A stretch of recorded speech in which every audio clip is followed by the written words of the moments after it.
10º Congreso, van 10, y cuando uno ve cómo comenzó esto hace ya 25 o 30 años y lo que es este Congreso, la verdad es que yo no puedo estar más que enormemente satisfecho.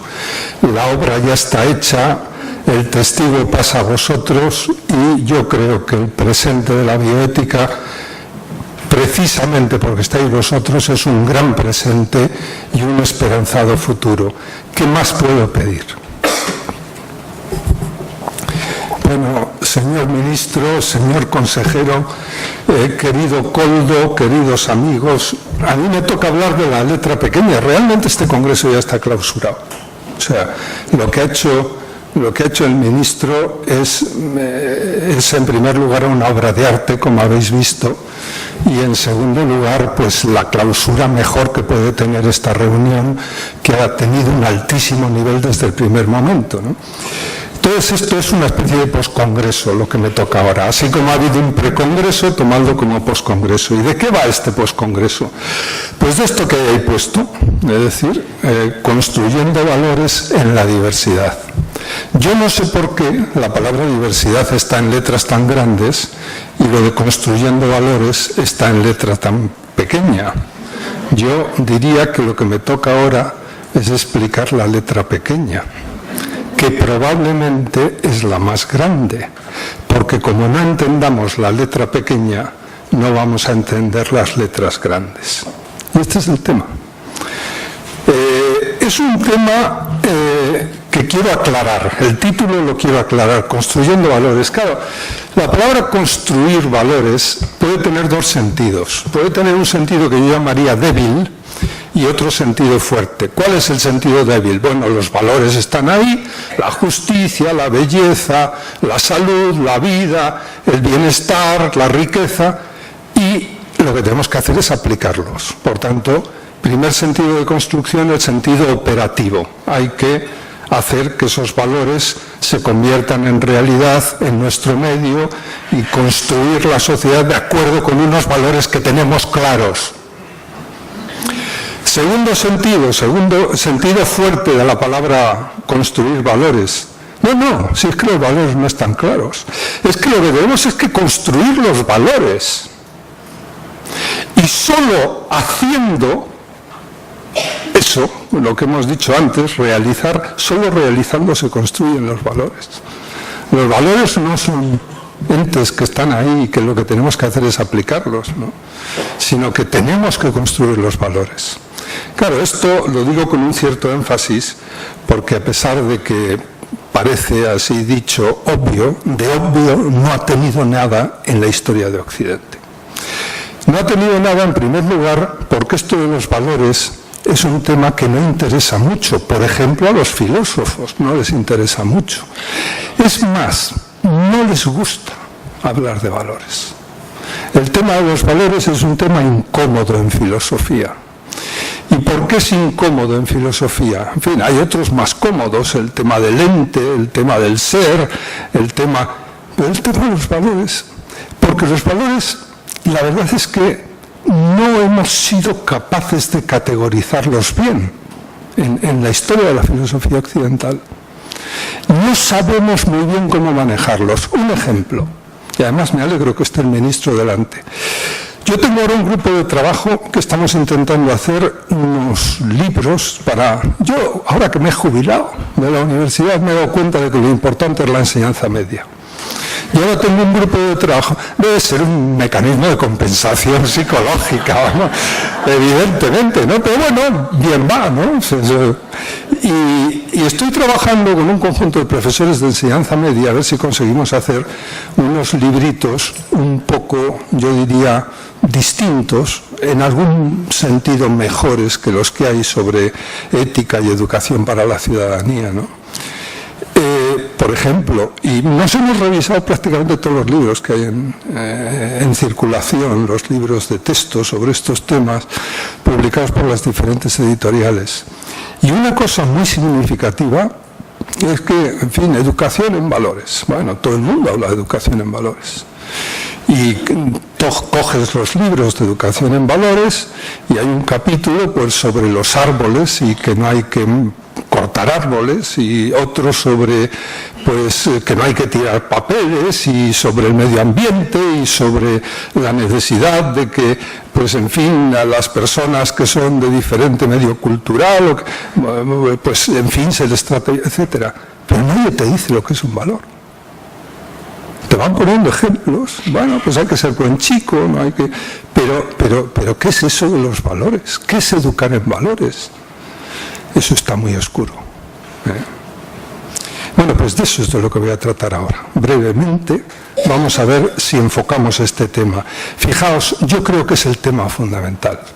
Por ejemplo, un problema fundamental en ética es ¿de qué trata la ética? ¿Cómo manejar esos conflictos y tomar esas decisiones de las que hablaba el profesor Gabilondo, ¿no? Es decir, echamos mano de las leyes, del boletín oficial, que dice la ley 41/2002 sobre autonomía del paciente, y entonces así resuelvo el problema que tengo. Eso es lo que hace muchísima gente, muchísimos comités de ética. Como la incertidumbre genera angustia, yo me agarro a un clavo ardiendo. ¿Cuál es el clavo ardiendo? El boletín oficial. ¿Qué dice la ley? A ver si la ley me resuelve. Y entonces, en vez de hacer un análisis ético, hacen un análisis jurídico. El lenguaje de la ética no es el lenguaje de los derechos. No es el lenguaje de los derechos. Ese es el lenguaje del derecho. Ni los derechos humanos, por lo menos esa es mi opinión.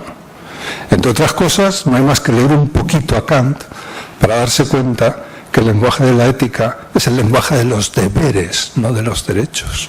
Y deber y derecho no son términos correlativos. No es que el derecho sea la otra cara de esa moneda que tiene por la otra el deber. Hay muchos más deberes que derechos. Y la pregunta del millón sería, ¿qué es anterior? ¿El deber o el derecho? ¿De dónde salen los derechos? ¿O caen del cielo? ¿Cómo se construyen los derechos? ¿O no se construyen? Bueno, todo el mundo habla de derechos, todo el mundo habla de principios, los 4 principios de la bioética: autonomía, beneficencia, no maleficencia y justicia. Yo, que si puedo presumir aquí de algo, es de edad. Pues he pasado por varias fases en mi vida en este tema de la bioética y he llegado a la conclusión de que hay algo más radical que los derechos, que los principios, que las normas, porque todo sale del mismo cesto, del mismo lugar, y ese lugar son los valores. No hay ser humano que no valore continuamente. Yo veo una persona y no puedo decir qué guapa es, qué fea es, qué elegante, qué desastrada, y decir, no, yo soy un científico, yo me ocupo de hechos, yo no valoro. Eso no es posible. No es posible vivir sin valorar. Valorar es una actividad que hace la mente humana necesariamente, porque sin valorar no podemos hacer proyectos y sin proyectos no podemos vivir.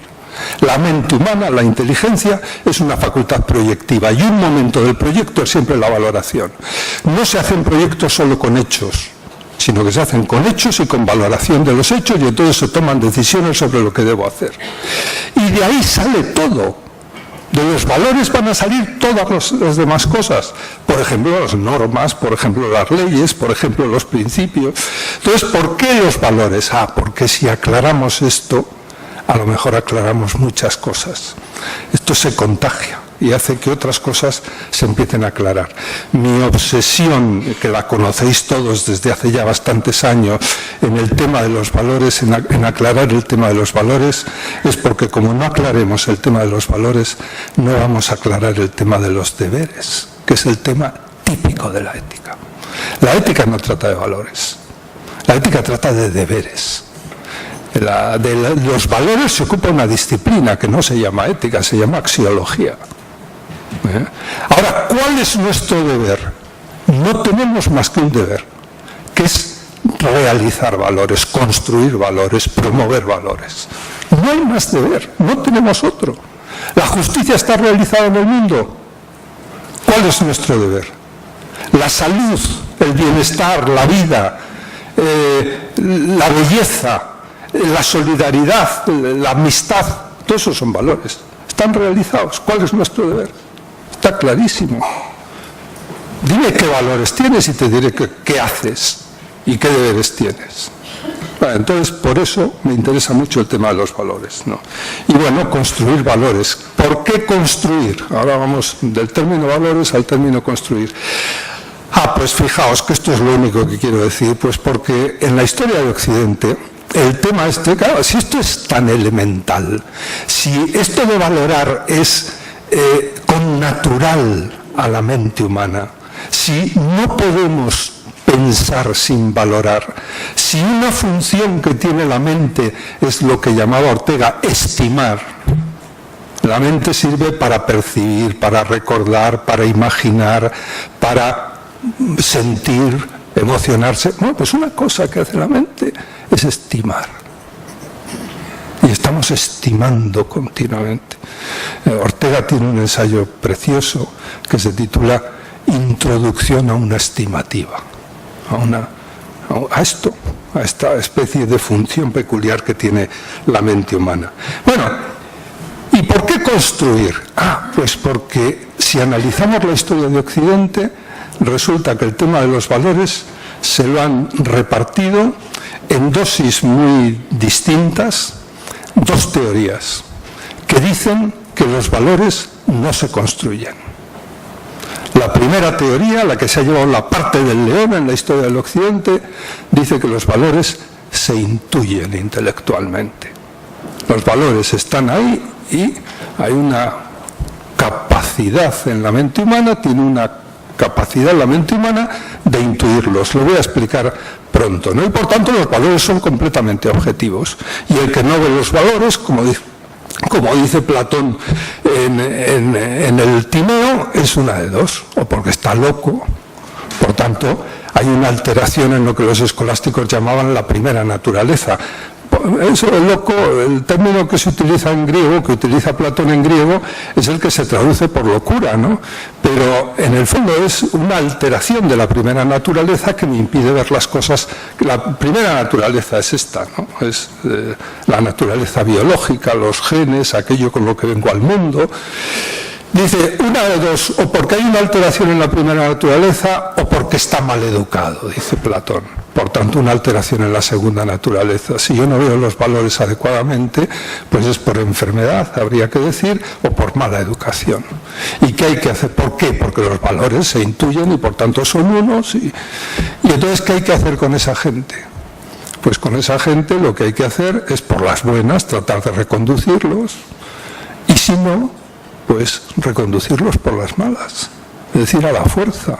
La utilización de la fuerza es necesaria, porque esos son como enfermos mentales. ¿Cómo se trataba a los enfermos mentales utilizo la palabra que es lógico utilizar en este contexto, en los manicomios? Pues bueno, pues esto no lo habéis conocido, yo sí lo he conocido, pero había diferentes pabellones en los manicomios y estaba el pabellón de agitados. Esto ha acabado, porque los psicofármacos han acabado con ellos, no hay pabellón de agitados, pero había pabellón de agitados. ¿Y qué se hacía en el pabellón de agitados? A contener por la fuerza. Es decir, ahora se contiene también, pero no por la fuerza, sino farmacológicamente. Pero es una contención muy parecida. Bueno, pues esta es la primera teoría clásica del valor. Y esta teoría se ha llevado la parte del león en la historia de Occidente. El representante más claro de esta teoría, Platón. Platón es un hombre que ha tenido un éxito en la historia de Occidente fabuloso. Sin Platón no se puede entender la historia de nuestra cultura, ¿no? Y fijaos, por ejemplo, Platón, curiosamente, es un hombre que escribe sus diálogos, en fin, los conocéis bien, pero esos diálogos no los recupera el occidente latino más que a la altura del siglo XV. Es decir, en el primer Renacimiento. Durante más de 1000 años, en el mundo occidental, Platón es prácticamente desconocido. Pero qué casualidad. Hay 2 libros de Platón que sí se conocen en la Edad Media latina. ¿Y cuáles son? Pues uno es el Fedón. Esto es interesantísimo, fijaos. Si ahora se lee poco, ¿qué leerían los medievales? Los que leían, porque esa es otra, ¿no? Pero ¿qué leerían? Unos cuantos libros. unos cuantos libros que se cuentan con los dedos de la mano, ¿no? Y entonces hay unos cuantos libros que han troquelado la historia de Occidente. Y entonces leer esos libros es fundamental para entender la evolución de nuestra historia y para entendernos a nosotros mismos. Bueno, pues uno de esos libros es el Fedón y el otro es el Timeo. Son los dos libros de Platón que funcionaron a lo largo de la Edad Media occidental sin problemas, ¿no? ¿Y de qué habla el Fedón? Pues el Fedón habla de... No voy a exponer el argumento del Fedón, pero sí decir una cosa que me parece fundamental, ¿no? De qué es eso de la belleza en sí. Es decir, la tesis de Platón es que, claro, vamos haciendo juicios cuando vemos las cosas y decimos, esto es más bello que eso otro, esto me parece feo y esto me parece bello, ¿no? Y además diferenciamos, de tal manera que hay grados de belleza y hay grados de fealdad, tal, en las cosas, ¿no? Y dice Platón, claro, pero si hacemos estos juicios, los tenemos que hacer desde algo, es decir, tiene que haber un canon, una vara de medida, tiene que haber algo con lo que medimos la belleza de las cosas. Pero está claro que ese algo no puede ser ninguna cosa, porque ninguna es la belleza total. No, en el mundo no se da la belleza total, ni la justicia total, ni la paz perpetua que decía Kant, no se da. Aquí hay paces, pero siempre, más que paces, son armisticios, no cosas. Entonces, ¿cómo decimos esto es más bello que el otro? Y dice Platón, bueno, él se inventa un cuento, ¿no? Un mito, donde dice, no, es que hemos vivido antes en otro mundo, ¿no? Y en ese mundo vimos unas realidades puras, las ideas puras, ¿no? Lo que él llamaba ideas es lo que nosotros llamamos valores. Por eso habla de la idea de bien, de la idea de belleza, de la idea de verdad. Son valores, ¿no? Es una concepción intelectualista de los valores, pero son valores. Y entonces dice, claro, nosotros hemos visto allí lo que es la belleza pura y luego venimos a este mundo y por reminiscencia nos acordamos, malamente, pero nos acordamos de aquello y entonces decimos, pues esto participa, es la idea de participación que es fundamental en el Platón de esa época, sobre todo, participa de aquella idea pura. No es la idea pura, pero participa, es una sombra, una imagen de la idea pura, ¿no? Y entonces, ¿qué quiere decir eso? Pues que hay unos valores, permítanme que no utilice la palabra ideas, que es la que utiliza Platón, sino valores. Hay unos valores, y lo importante, en sí, por tanto, que son realidades puras. Es el valor belleza puro, el valor verdad puro, el valor bien puro, ¿no? El valor bien es el más elevado para Platón, ¿no? Y el valor bien puro, ¿no?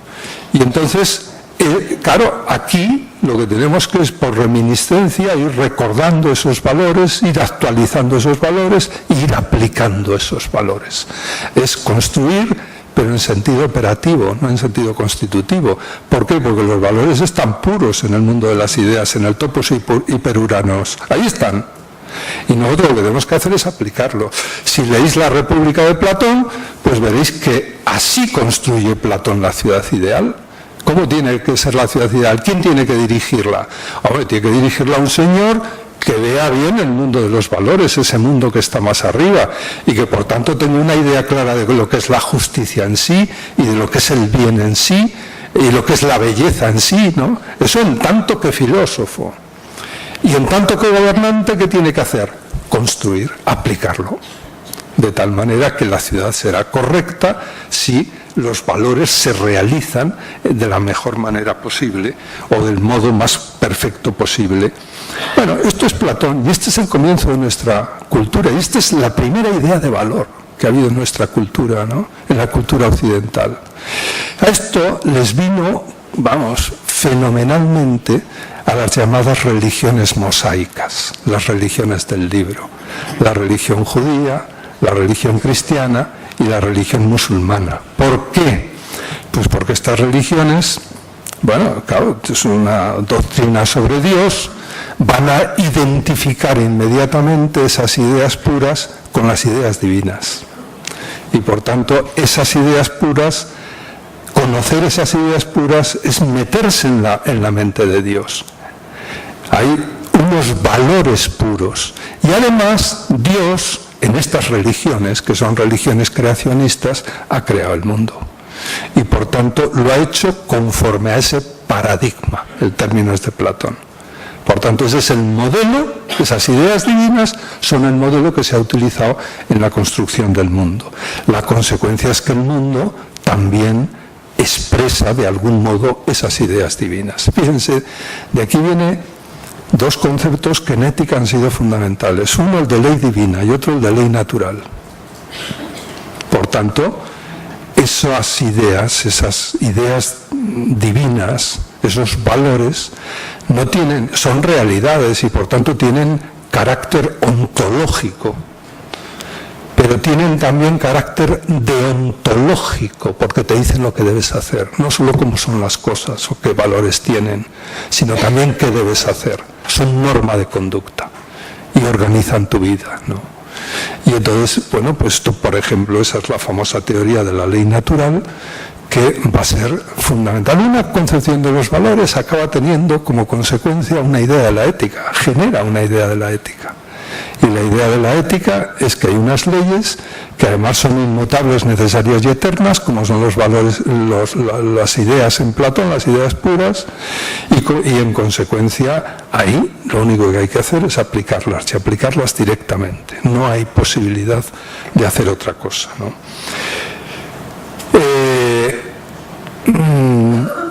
Si abrimos la Suma Teológica de Santo Tomás, claro, es un teólogo cristiano que asume toda esta tradición, ¿no?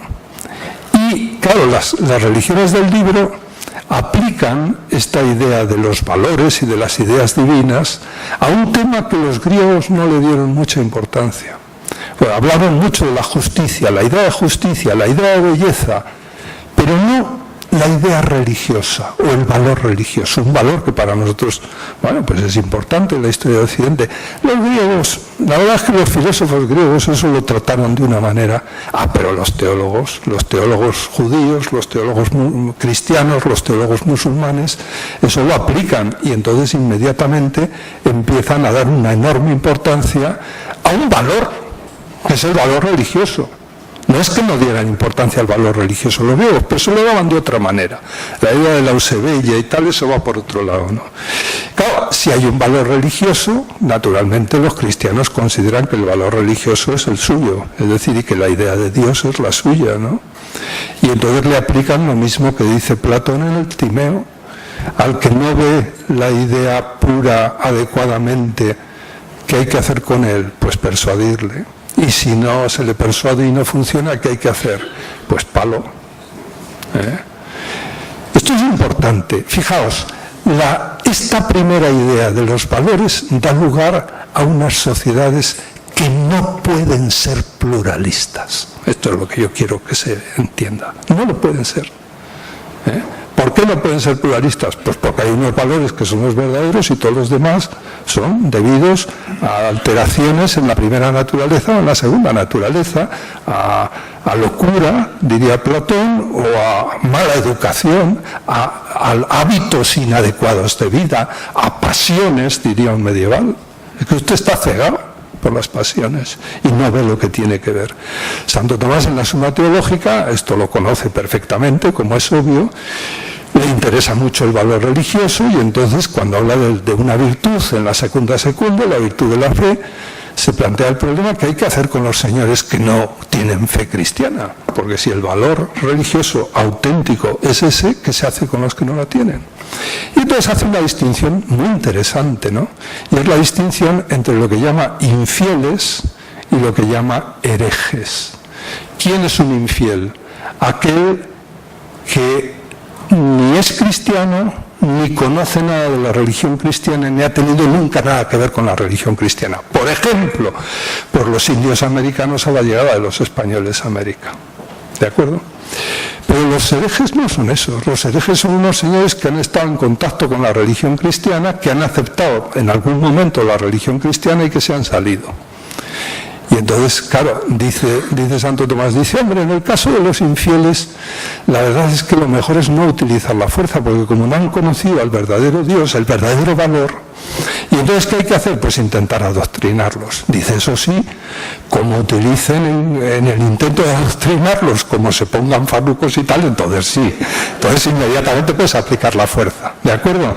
Es decir, si no lo aceptan por las buenas. Pero en principio, los infieles, no. Dice, ahora con los herejes son unos señores que han conocido la verdad y que están en el error. Indudablemente esto tiene que ser por enfermedad mental o por pasiones, por mala educación. ¿Y qué hay que hacer con estos? Hay que ir a por ellos, porque además dice, son un cáncer para la sociedad. Esto es peligrosísimo que exista en la ciudad ideal, en la ciudad bien construida, en esa ciudad de Dios ¿no? Y entonces, ¿qué hay que hacer? Pues no solamente es que hay que utilizar la fuerza, es que hay que buscarles. ¿Cómo se dice buscar iba a decir en inglés, en latín? Inquirere. De ahí viene inquisición. La Inquisición era proactiva.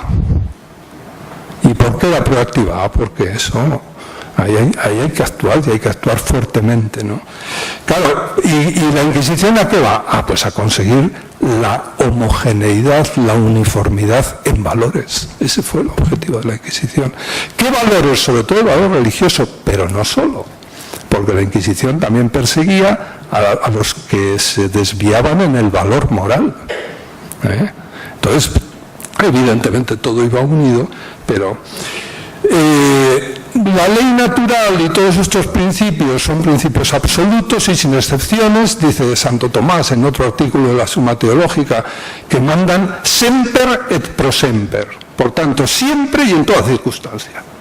Y por tanto no hay circunstancia que pueda cambiar la decisión moral. Estos principios son absolutos. ¿Por qué? Pues porque son como ideas platónicas, ¿no? En el fondo son ideas divinas, más que platónicas, ¿no? Y entonces ahí, ¿qué hay que hacer? Deliberar. Hablaba el señor ministro de la deliberación. No hay nada que deliberar. Ahí lo que hay que hacer es hacer o no hacer, nada más. Entonces, ¿sobre qué hay que deliberar? Pues sobre lo que llamaron en la ética medieval praecepta, preceptos, los preceptos de la ley de Dios, por tanto las tablas de Moisés, los preceptos de la Iglesia. Sobre eso no hay nada que deliberar. ¿Sobre qué se delibera? Junto a los preceptos hay otra cosa que se llamaron consilia, consejos. Los consejos evangélicos. Fíjense qué interesante. La palabra griega buleusis la tradujo Cicerón al latín por deliberatio. Pero se traduce de dos maneras al latín. Se traduce por deliberatio y se traduce por consilium. Deliberatio es un término técnico que introduce Cicerón porque el término consilium está perdiendo el sentido que tuvo de buleusis en griego. Consecuencia, la palabra deliberatio la van a utilizar rarísimamente durante la Edad Media los filósofos. Lo que utilizan generalmente es la palabra consilium como traducción. ¿Y consilium qué quiere decir? Pues que la buleusis, la deliberación, se ha convertido en consejo. ¿Y el consejo qué es en la teología cristiana?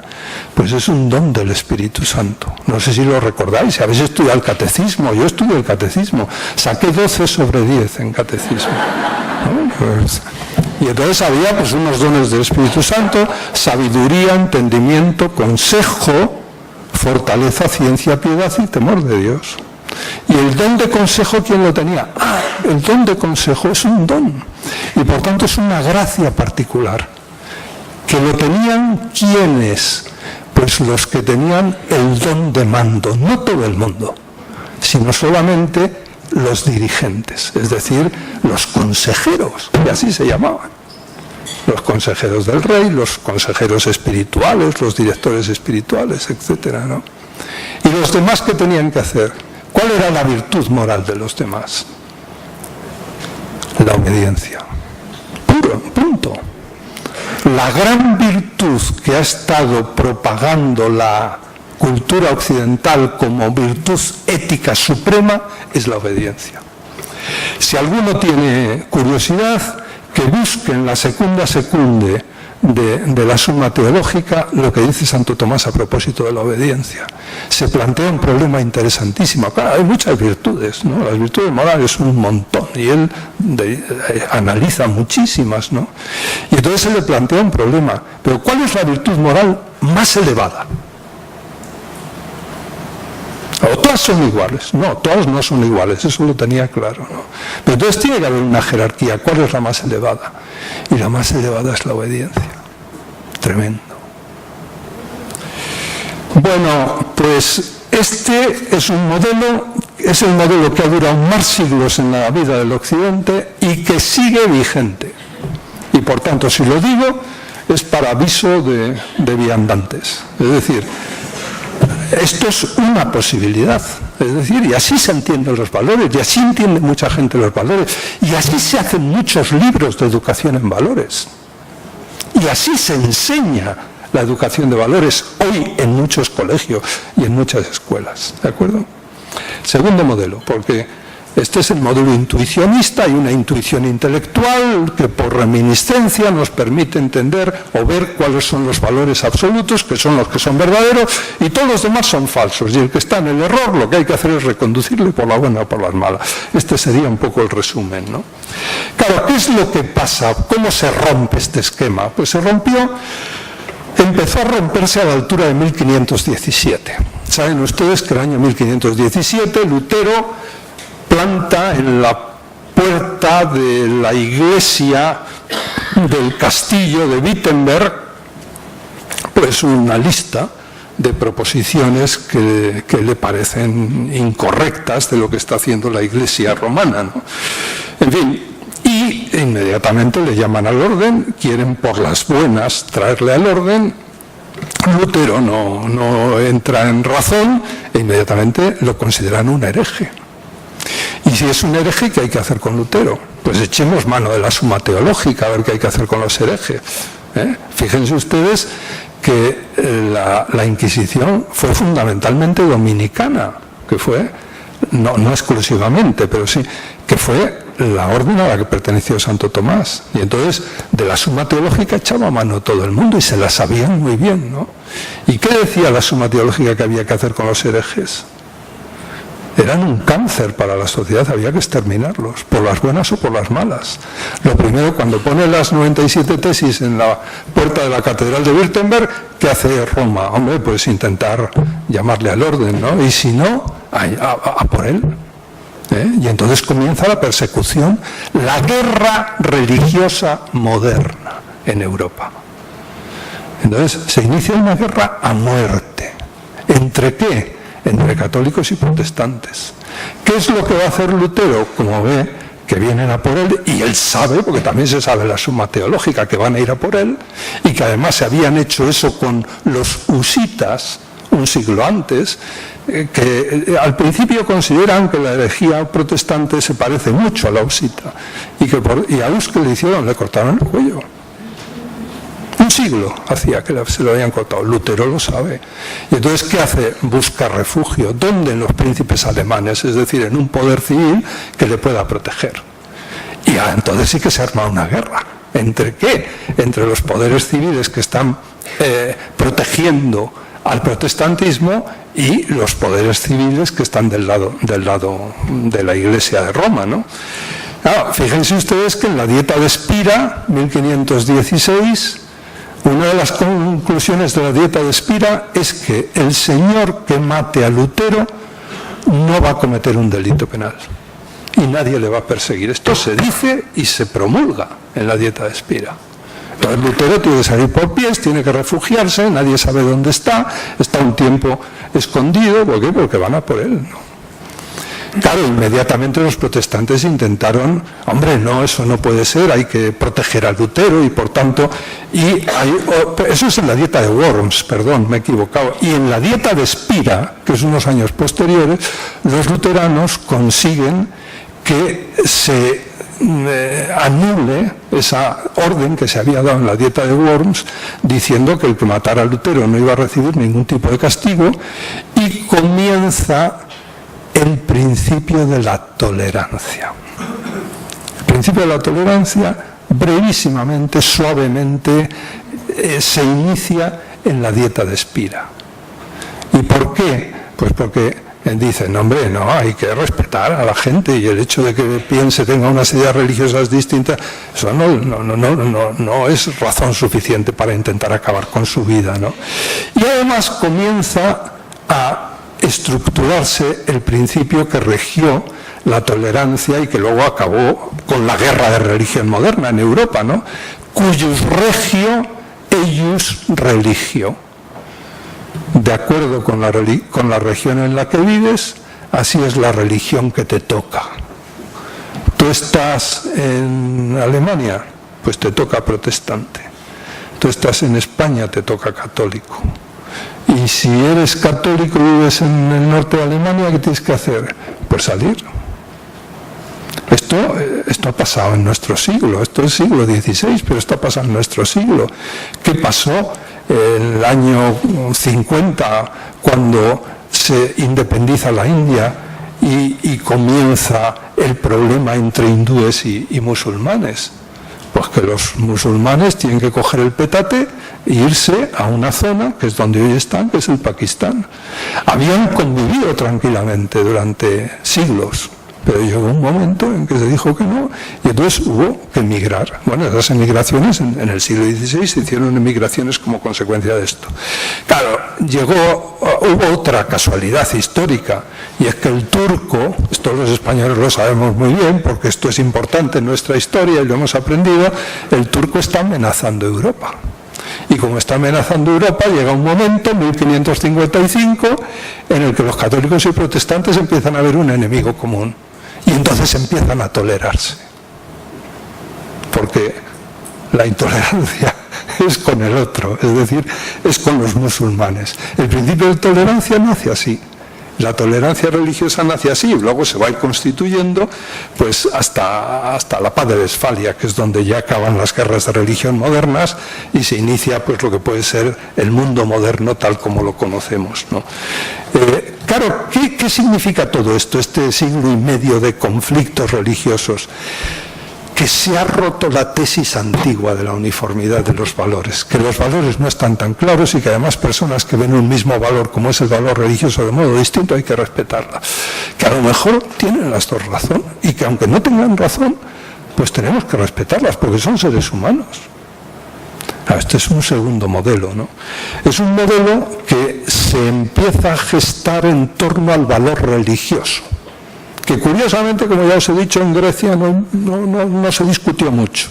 Se discutieron otros. Los filósofos se hincharon a hablar de justicia y a hablar de belleza y a hablar de la idea de bien. Pero de la idea religiosa hablan, pero no tanto, ¿no? Entonces, claro, a la altura de mediados del siglo XVII, paz de Westfalia, en fin, el tema del valor religioso ya lo han metabolizado y han llegado a la conclusión de que hay que respetar la diferencia y por tanto tiene que haber un cierto pluralismo, y aquí viene la palabra, es decir, de ese monismo axiológico típico de la primera teoría. El monismo axiológico se empieza suavemente, tímidamente, a convertir en otra cosa, que es lo que todos conocemos con el nombre de pluralismo axiológico. Le pongo el adjetivo axiológico para que se entienda mejor, pero cuando decimos que vivimos en una sociedad pluralista, supongo que todos tenemos claro que el pluralismo es de valores, no es de otra cosa, no es de hechos. No es que nuestra sociedad sea pluralista porque hay unos tíos que tienen una enfermedad que les impide ver ciertos colores que yo veo, o porque hay unos señores que tienen unos escotomas y no ven ciertas cosas, o ven rojo lo que es verde, ¿no? No es eso. El daltonismo no es pluralismo. El pluralismo es de valores. Y entonces empieza el pluralismo. Pero claro, el pluralismo no se constituye como tal, la teoría no se constituye como tal, hasta que ese pluralismo no llega a los otros valores, no solo al valor religioso, sino al valor estético, a esos que había dado Platón caña, ¿no? El valor estético en el Fedón. Bueno, esto pasa, ¿cuándo pasa? Esto pasa en el siglo XVII, pasa un poco después. Pasa en la segunda mitad del siglo XVII y en la primera mitad del XVIII. De los varios autores que se pueden citar, porque en el continente hay algunos, el último Descartes, el Descartes del Tratado de las Pasiones, Spinoza, el propio Pascal de alguna manera, pero donde esto está más claro es en el Reino Unido, es en Inglaterra. En Inglaterra hay un conjunto de autores, hay dos, uno Shaftesbury y otro Hutchison, que es una generación posterior a Shaftesbury, que se dan cuenta de una cosa fundamental. Estos autores aquí se les conoce muy mal, porque nosotros nos hemos considerado siempre herederos de la tradición continental, que ha sido tradición francesa y tradición alemana en España. La tradición filosófica británica aquí se ha conocido muy mal, se ha explicado muy mal en los tratados, en las cátedras de filosofía, y sin embargo es fundamental.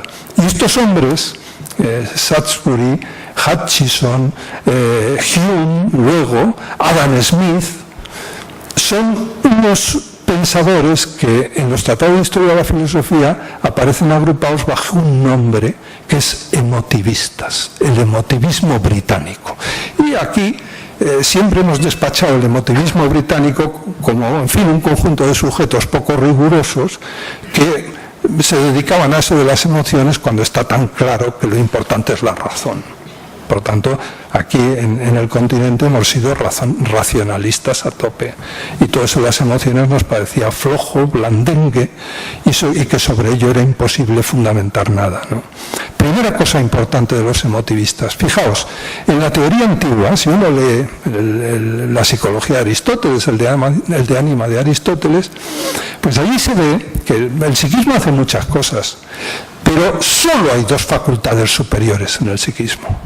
Una es el nous, el intellectus, tradujeron los latinos, la inteligencia, y otra es otra facultad que llaman los griegos orexis, que se tradujo al latín por appetitus, el apetito. Entonces está la inteligencia que ve, pero la inteligencia no tiene fuerza activa. La inteligencia ve, pero no tiene capacidad operativa, en tanto que el apetito tiene capacidad operativa, pero no ve. Entonces tiene que haber una especie de articulación de fuerza y apetito. ¿Cuál es el problema? Pues que el apetito puede dirigirse a varios sitios. Y entonces, por ejemplo, en toda la tradición medieval se distinguen dos tipos de apetitos. Un appetitus que llaman sensitivus, y un appetitus intelectivus. Esto es importante para entenderlo, pero no hay que quedarse con los términos. Appetitus sensitivus, mi apetito en lo que se fija es en mi sensibilidad, por tanto en lo que no es racional, en lo que no es inteligencia. Bueno, pues la unión de apetito y de tendencias no racionales es lo que da lugar a las pasiones. Appetitus sensitivus es igual a pasión. Yo soy... En fin, tengo la pasión de comer, la pasión sexual, las pasiones. Esto, como en la cultura nuestra lo ha vivido todo el mundo, no lo tengo que explicar, ¿no? O el apetito puede dirigirse no hacia los sentidos, sino hacia la inteligencia. Y entonces el appetitus intelectivus es lo que llamaron voluntas, la voluntad. De tal manera que facultades superiores en el ser humano no hay más que dos: inteligencia y voluntad. ¿Qué pasa? Nosotros diríamos, ¿y qué pasa con los sentimientos? Esto es lo que dice un hombre moderno. Pero esto lo dice un hombre moderno a partir del siglo XVII, no antes. Entonces, ¿qué pasa con los sentimientos? Y la teoría clásica, sobre todo a partir del estoicismo, es que los sentimientos siempre tienen una función negativa. Los sentimientos tiran para abajo. Los sentimientos son los que hacen que el apetito se vaya a los sentidos y forme las pasiones. Los sentimientos son negativos. ¿Qué es lo que hay que hacer? Anular los sentimientos si se puede, porque no se puede del todo, pero por lo menos controlar los sentimientos, ¿no? Bueno, pues ¿qué hacen los emotivistas británicos? Son los primeros que de verdad se dan cuenta que los sentimientos son una parte fundamental del psiquismo superior o del psiquismo específicamente humano, y que hay que ponerlo a la altura de la inteligencia y de la volición o de la capacidad tendentiva del ser humano. Claro, y esto es elemental, ¿no? La inteligencia emocional de Goleman y todo esto lo sabe cualquiera, ¿no? Pero esto ha sido una conquista, y todavía probablemente, si recordáis a vuestras abuelas, veréis o recordaréis el carácter negativo de la vida emocional. O sea, esto no es siglo XVI, esto es antes de ayer, o hoy mismo, en ciertas personas o en ciertas partes de la cultura occidental, ¿no? Por tanto, primer gran avance, ¿no? Se descubre el mundo emocional como un mundo positivo. El análisis positivo. El mundo emocional, las emociones, fíjense, cambia hasta la terminología. El término pasión es un término que cada vez se va a utilizar menos y va a ser sustituido por un término más positivo, que es el término emoción. Y entonces la teoría de las emociones se empieza a construir como una teoría positiva. Las emociones son una parte fundamental. Y dice Satsbury, dice Hutchison, y dice Hume, y dice Adam Smith en su teoría de los sentimientos morales, ¿no? Y dicen, no solamente es que los sentimientos son positivos, es que además son fundamentales en la vida. Los sentimientos nos permiten identificar cualidades de las cosas que no podríamos identificar de otra manera. La belleza. Esto Satsbury lo expone muy bien, y Hutchison más. La belleza. ¿Qué queremos decir? Claro, cuando yo utilizo un sentido y veo el color de algo, este papel es blanco, hombre, no es que la cualidad de blanco sea una cualidad que esté ahí, pero indudablemente el decir esto es blanco me da una idea de algo que está en la cosa. Tengo una idea de una cualidad, por tanto, identifico algo que pertenece a la cosa. Aunque eso que pertenece a la cosa hoy sabemos que no es el blanco, pero el blanco es una cualidad que está en la cosa de alguna manera. ¿De acuerdo? ¿Y esto cómo? Pues a través del sentido de la vista. Bueno, pues la cuestión es si las emociones no son unos analizadores de la realidad, como los sentidos. Fíjate, ¿a qué les lleva esto a los emotivistas? Pues a distinguir unos nuevos sentidos, que llaman sentidos internos. Hay sentidos externos que están descritos desde la antigüedad, la vista, tal, pero hay unos sentidos internos. ¿Y esos sentidos internos cómo se llaman? Pues por ejemplo en Hutchison se llaman el sentido estético, el sentido moral. ¿Por qué? Pues porque yo veo la belleza de una cosa lo mismo que veo el color de la cosa. No lo veo, lo estimo. Y es una cualidad de la cosa, ¿no? Una cualidad tan de la cosa o tan no de la cosa como el color, ¿eh? Y además esa es una cualidad en sí, primaria. ¿Qué quiere decir esto? Bueno, si uno analiza la historia de la estética hasta el siglo XVII, pues de estética habla todo el mundo. Platón habla un montón, ya lo hemos visto, que el tema de la belleza le preocupaba mucho, ¿no? ¿Y cómo se define lo bello en toda la tradición medieval y en la tradición griega y tal? Siempre se reduce lo bello a una cosa distinta de ello mismo. Bello es lo armónico, bello es lo verdadero, bello es lo ordenado, bello es lo natural, bello... splendor veri es una de las grandes definiciones de belleza que hay en toda la Edad Media, ¿no? El esplendor de lo verdadero como que tiene un esplendor, eso es la belleza, ¿eh? Y dice Hutchison, dice, no, pues en el fondo bello, hay cosas que son bellas y no son verdaderas, no son naturales, no son útiles, que es otra cosa que en tiempo de Hutchison estaba muy de moda. ¿Qué es lo bello? Lo útil. Entonces algo me parece útil y le digo, ojo, qué bien, qué bonito. Y dice Hutchison, dice, sí, pero hay cosas que no son ni verdaderas, ni naturales, ni útiles. Y digo, me gusta, es bello. Y dice Hutchison, dice, esto quiere decir que la belleza es una cualidad primaria, porque no es reducible a ninguna otra cosa distinta de ella misma. Dice, y además, para saber lo que es la belleza, lo mejor es encontrar algo que sea bello y que no sea útil, que no sea natural, que no sea verdadero, porque entonces tengo lo bello en sí. Fijaos, ¿cuál es la consecuencia? Estamos dando una idea de belleza en sí completamente distinta a la que tenía Platón.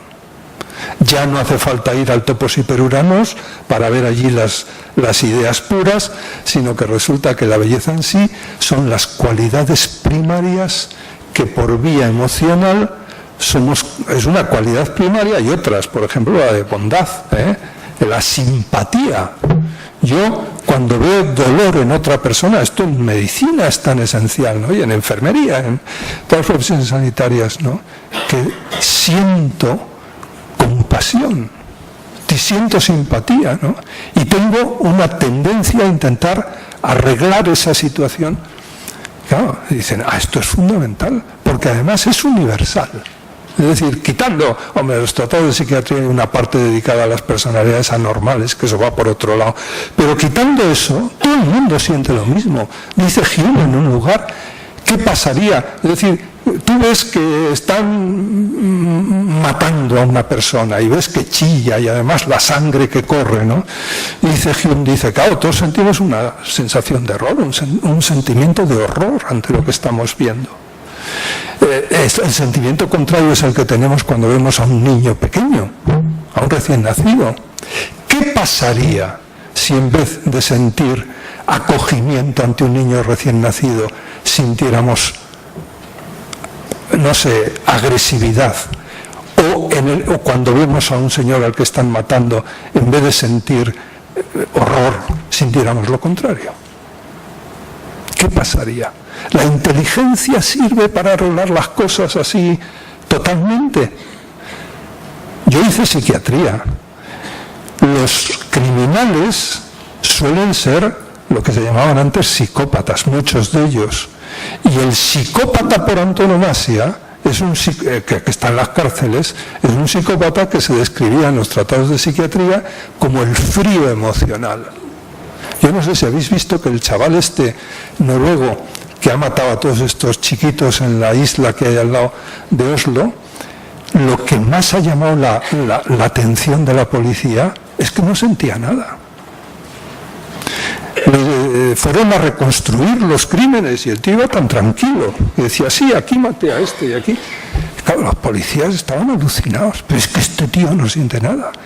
Fijaos, ¿qué pasaría si no tuviéramos ese resonador que nos hace, pero además instantáneamente, porque la mente es muy lenta, pero la emoción es muy rápida, la emoción se dispara inmediatamente, las cosas nos caen bien o nos caen mal, y el caer es instantáneo, la química esa de que hablan, eso es instantáneo, ¿no? Entonces, ¿qué pasaría si en vez de que la emoción nos dice qué horror lo que ha sucedido, no sintiéramos nada? ¿Qué pasaría? Está tan claro que la inteligencia por sí misma sería capaz de gobernar nuestra conducta adecuadamente. Por lo menos hay que dudarlo. Por lo menos hay que dudarlo. Y en psicopatología hay ejemplos a esgaya de que con la sola inteligencia no funciona. La ética no funciona solo con la inteligencia. Claro, entonces, ¿qué sucede? Que la vida emocional es muy importante y que la vida emocional es algo así como un analizador de la realidad.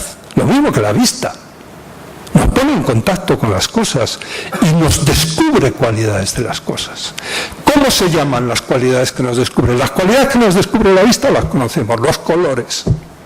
Y las cualidades que descubrimos por la vía emocional, eso se llaman los valores.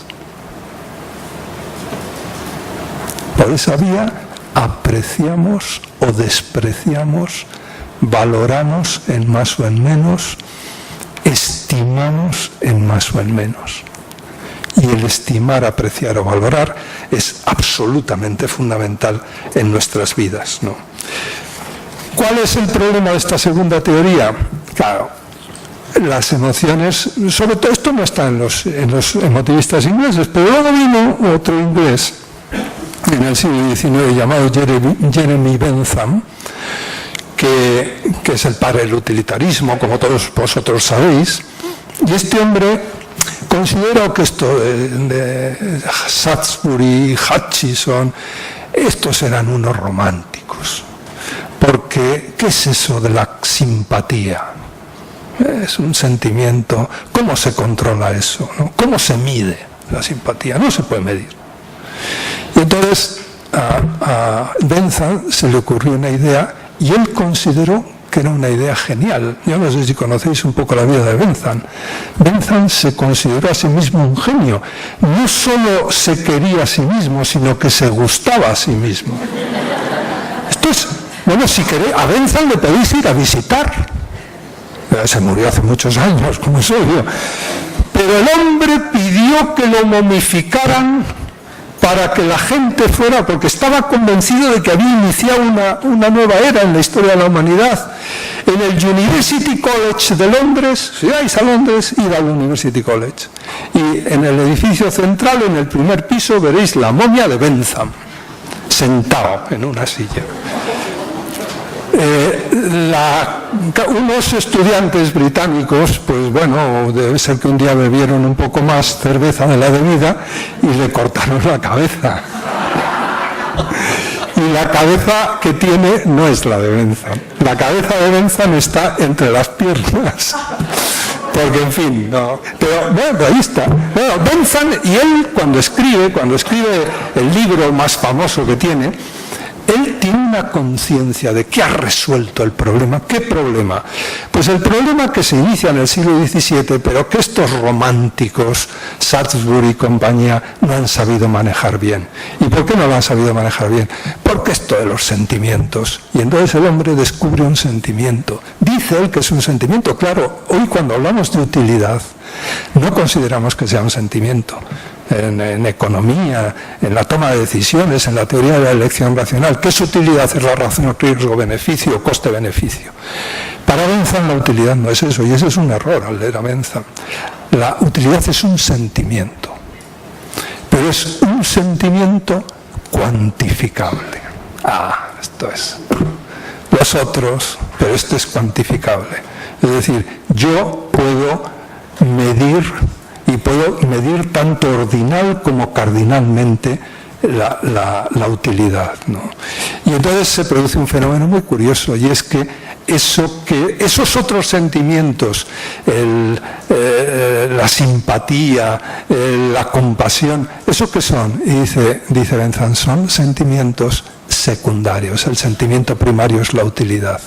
Fijaos lo que está haciendo. Lo que está haciendo es eso que eran cualidades primarias, valores en sí, valores intrínsecos, lo convierte en valores derivados, es decir, lo que se llama en teoría del valor, valores instrumentales. Lo demás son sentimientos subjetivos, son lo que llaman los economistas preferencias, que son irracionales. Yo lo que tengo que hacer es multiplicar la preferencia por la probabilidad de éxito y eso me da el valor o la utilidad, y eso es lo que funciona. Y yo voy a funcionar así, voy a tomar decisiones así. Eso es la teoría de la elección racional. Esa es la teoría de la elección racional. Ese es el segundo modelo. Resumiendo el segundo modelo, acabo inmediatamente con... Resumiendo el segundo modelo, los valores ahora no son ideas intelectuales, sino que son emociones, son emocionales. Por tanto, son irracionales. Esto es la teoría que tenemos todos. Nosotros todos creemos eso. Todos los valores, sí, todos tenemos valores, pero estos los valores, cada uno tiene lo suyo. Sobre gustos no hay nada escrito. Cualquiera se pone a hablar de valores. Son irracionales. Por tanto, son subjetivos. Cada uno tiene sus valores.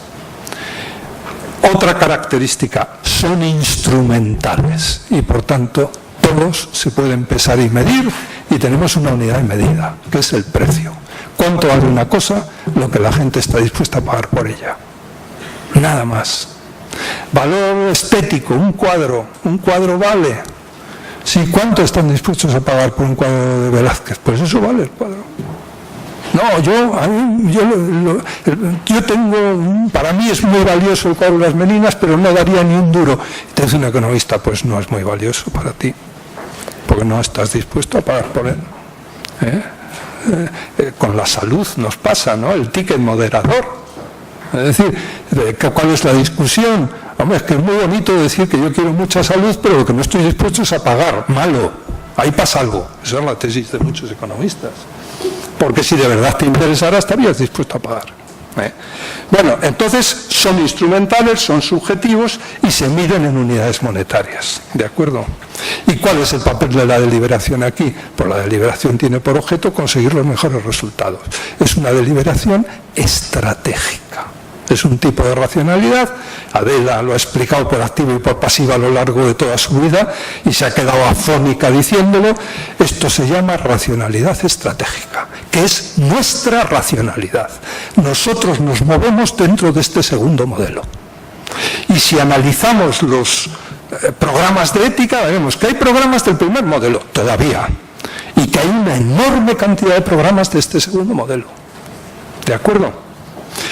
En el primer modelo los valores son completamente racionales, en el segundo modelo los valores son completamente irracionales. Lo que no son pesetas son puñetas, decía un amigo mío. No más. Tercer modelo. ¿Qué es lo que yo estoy proponiendo? Un tercer modelo. ¿Y cuál es ese tercer modelo? Bueno, pues el tercer modelo es un modelo que, en fin, yo expliqué en un texto que hice, que supongo que es del que Koldo ha sacado parte de todo esto, ¿no? Que es lo que yo llamo el constructivismo axiológico, ¿no? Nuestro contacto con la realidad, en esto estoy completamente de acuerdo con los emotivistas ingleses, nuestro contacto con la realidad nos permite aprender unas cualidades que son esto que llamamos valores, ¿no? A través del sentimiento. Los valores son fundamentalmente emocionales, pero no solo emocionales. Y no son irracionales.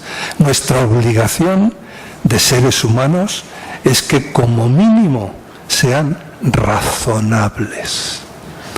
Mucho cuidado, que la teoría de la racionalidad es una teoría complicada y que no solamente son racionales los argumentos o las proposiciones que se llaman apodícticas, sino que hay otros tipos de racionalidad, hay otros tipos de lógica. Y una cosa que tenemos que aprender es cuál es la lógica de los valores. Porque en el primer modelo lo que se aplicó a los valores fue una lógica apodíctica. Pero a lo mejor la lógica es otra. Y si es otra, tendremos.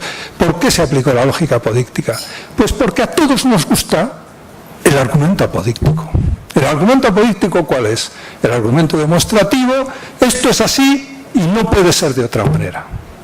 Y así no hay nada que discutir. Y yo tengo razón porque soy el que he hecho el argumento. Y tú no tienes razón. Lo que tienes que hacer es callarte o obedecer, nada más. A todos, ¿no? Médicos, pero no hacemos esto en la consulta continuamente. ¿No es esto el ABC? Tómese usted esto. Estamos haciendo juicios imperativos continuamente. Juicios imperativos y categóricos.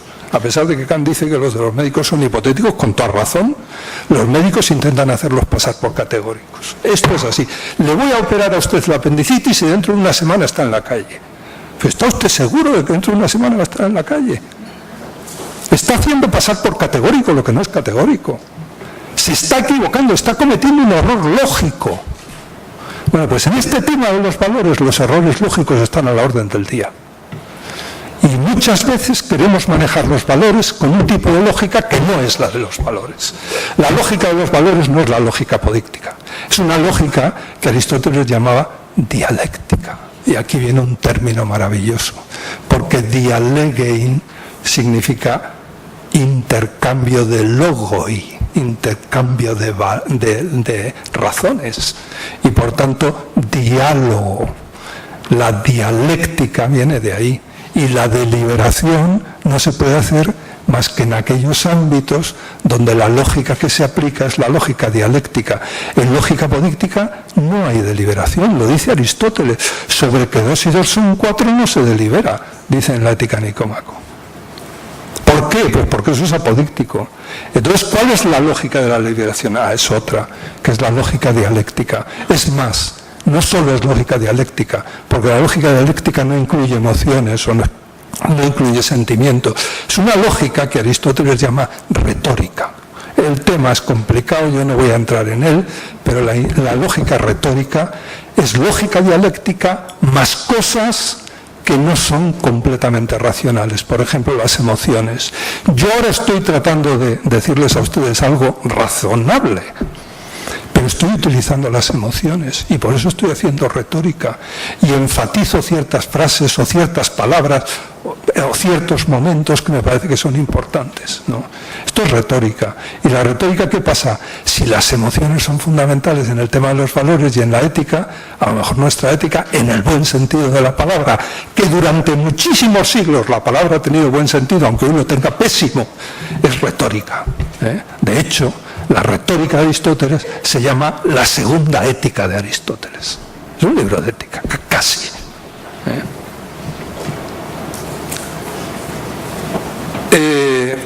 Claro, por tanto, emociones, tenemos esa percepción de los valores, ¿y qué hacemos con eso que percibimos y a lo que tenemos que hacer que sea razonable? ¿Qué hacemos? Pues los seres humanos hacemos siempre lo mismo, y es a partir de la experiencia emocional de las cosas y la identificación de esos noemas que se llaman valores, hacemos una especie de elevación al infinito. Y entonces decimos, pensamos, ideamos. Por tanto, y aquí ya la razón funciona, ¿no? Intentamos idear todos un mundo en el cual todos los seres humanos pudiéramos vivir bien, como seres humanos. Dignamente, diría Kant. ¿Y cómo llama Kant a ese mundo? El reino de los fines. Bueno, un sitio, y todos hacemos eso, esa proyección ideal, todos la hacemos. Y en esa proyección ideal, ¿qué resulta? Pues resulta que... Ahora me he despistado yo, ¿no? Bueno, así me dan tiempo para hablar. Esa proyección ideal nos va a servir de canon, de vara de medida. Vemos en la tele lo que está pasando en Afganistán, ¿no? Y lo que pasa continuamente en Kabul, que mueren 30 personas. Y decimos, eso es una barbaridad, eso no debería suceder. Y si tienes al Pepito Grillo de tu hijo al lado y te dice, papá, ¿por qué dices que no debería suceder si sucede todos los días? ¿De dónde te sacas tú que no debería suceder? Tú le dices, no, sucede todos los días, pero no debería. Y el problema es, ¿y cómo se hace ese juicio? Claro, toda la cultura humana, los mitos, las tradiciones, las canciones populares, las novelas, los relatos de ciencia ficción, las filosofías, las religiones, todo eso es crear mundos ideales. ¿Qué es el reino de Dios? La tradición que tenemos más cerca. Pues el reino de Dios es un reino en el cual todos vamos a vivir bien, y es el reino de 4 valores, que en la tradición cristiana son verdad, justicia, amor y paz. Es el reino de verdad, justicia, amor y de paz. Y bueno, eso es la tradición cristiana, pero los musulmanes, el paraíso musulmán, es parecido, es un poco más divertido. Porque en el paraíso cristiano, esto es muy interesante, no tenemos tiempo. Claro, la tesis es que hay unos valores que son intrínsecos y otros que son instrumentales. Los valores instrumentales en este mundo son esenciales, están al servicio de los intrínsecos. Y la idea de la teología cristiana es que en el paraíso no harán falta los valores instrumentales y solo quedan los intrínsecos. ¿De acuerdo? Será un mundo lleno de justicia, de paz, de amor, de verdad. Claro, uno puede concebir el paraíso no solo con valores intrínsecos, sino con algunos valores instrumentales, ¿no? Por tanto, que se coma bien. El comer tiene una función de medio para la salud y la vida, que son valores intrínsecos. Que haya huríes que estén muy bien. Bueno, todo eso es el paraíso musulmán. El paraíso musulmán se diferencia del cristiano en que los valores instrumentales se conservan. En tanto que en el paraíso cristiano y en general, en los paraísos, por ejemplo, los griegos tenían un paraíso, lo llamaban la isla de los bienaventurados. Aristóteles, en un libro que no conservamos, que es el Protréptico, pero del que hay fragmentos, pero uno de los fragmentos dice, esto de la vida de la isla de los bienaventurados tiene que ser tremendo, ¿no? Dice, porque ahí se conservan, yo lo voy a traducir al lenguaje que estamos utilizando, todos los valores intrínsecos sin necesidad de valores instrumentales. No tendremos nada, tendremos todas las necesidades cubiertas y nos podremos dedicar a eso que llama Aristóteles contemplación, que no es estar embobado, sino que es vivir en plenitud todos los valores intrínsecos. Es una gozada, es una especie de gran banquete de valores, ¿no? El estético, todos los valores, ¿no? Bueno, todos. ¿Y Don Quijote? ¿Qué hace Don Quijote? Don Quijote, que es un señor que está en un pueblo de la Mancha, tan tranquilo, es un hidalgo, no se mete con nadie. En el último capítulo de la novela nos enteramos de que le llamaban Alonso Quijano el Bueno. Era una buena persona, cumplía las normas, se supone que pagaba sus tributos, aunque esto en los hidalgos no estaba muy claro. Pero en fin, era una buena persona, iba a cazar de vez en cuando, tenía unos amiguetes y tal, ¿no? Y Don Quijote un día que dice, no, yo tengo que salir por los campos de Montiel, debo hacer otra cosa. ¿Y qué es lo que debe hacer Don Quijote? Pues lo dice en el discurso a los cabreros. Dice, dichosa edad y siglos aquellos dichosos en los que nadie decía tuyo ni mío. ¿Y esa edad cómo la llama? Pues siguiendo una cosa que en toda la literatura clásica está en Platón, se llama la edad de oro. ¿Y la edad de oro qué es? Es la edad, dice Don Quijote, en la que no había pendencias, nadie decía tuyo ni mío, porque el dinero es un valor instrumental, no es un valor intrínseco. Por tanto, nadie va a decir tuyo ni mío, y no hay pendencias, y no se arrebata a las doncellas y tal, ¿no? Que es lo que dice a los cabreros, ¿no? Y dice, dice, esa edad de oro que es, y no esta edad de hierro que está llena de pendencias y de tal, ¿no? ¿Y por qué sale Don Quijote, lanza en ristre por los campos de Montiel? Porque él cree que su deber moral, ya no estamos en valores, la realización de valores es la ética. ¿Cuál es su deber? Hacer que la edad de hierro se transforme en la edad de oro en el menor tiempo posible. Esa es su obligación. Y entonces, a por ello, ¿no? ¿Qué hace Don Quijote? Idear un mundo.